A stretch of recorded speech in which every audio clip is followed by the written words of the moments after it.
എല്ലാവർക്കും സ്വാഗതം. അപ്പോൾ ഈ വീഡിയോയുടെ വോയിസ് എന്തുമാത്രം നിങ്ങൾക്ക് ക്ലിയർ ആവും എന്നൊന്നും എനിക്കറിയില്ല. പക്ഷേ ഇത് കാണുന്ന എല്ലാവരും മാക്സിമം കേൾക്കാൻ ശ്രമിക്കണം. Okay. So first of all ഞാനിപ്പോൾ ഈ വീഡിയോയിൽ കാണിച്ചിരിക്കുന്നത് ആക്ച്വലി ഞാൻ PSC പഠിക്കുന്ന ഒരു ചാനലിൻ്റെ വീഡിയോയും പഠിച്ചുകൊണ്ടിരുന്നപ്പോൾ എടുത്തൊരു വീഡിയോ ആണ്. സോ എന്തുകൊണ്ട് കാണിച്ചു എന്ന് പറയുന്നതിന് മുമ്പ് ഞാൻ എന്തുകൊണ്ട് PSC പഠിക്കാൻ തീരുമാനിച്ചു എന്ന് വേണം പറയാൻ. അപ്പോൾ ഞാനിപ്പോൾ ചെയ്യുന്ന ജോലി എന്ന് പറയുന്നത് ടെക്നോ പാർക്കിലെ കസ്റ്റമർ സപ്പോർട്ട് അസോസിയേറ്റ് ആയിട്ടാണ്. ഓക്കെ. ഞാൻ നൈറ്റ് ഷിഫ്റ്റ് ചെയ്യുന്ന ഒരാളാണ്. എൻ്റെ ഒരു മാസത്തെ ശമ്പളം എന്ന് പറയുന്നത് 16,000 രൂപയാണ്. ഈ 16,000 രൂപയിൽ കടങ്ങളെല്ലാം അടച്ചു കഴിയുമ്പോഴത്തേക്കും ബാക്കിയുള്ളത് 2,000 രൂപ 3,000 രൂപ റേഞ്ചാണ്.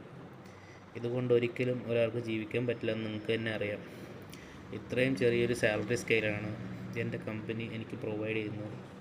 എൻ്റെ മാത്രമല്ല, ഒരുപാട് സാധാരണക്കാരുടെ അവസ്ഥ ഇത് തന്നെയാണ്. സോ അവസരമുള്ളവരെല്ലാവരും ഇതുപോലത്തേലും പഠിക്കാൻ ശ്രമിക്കുക.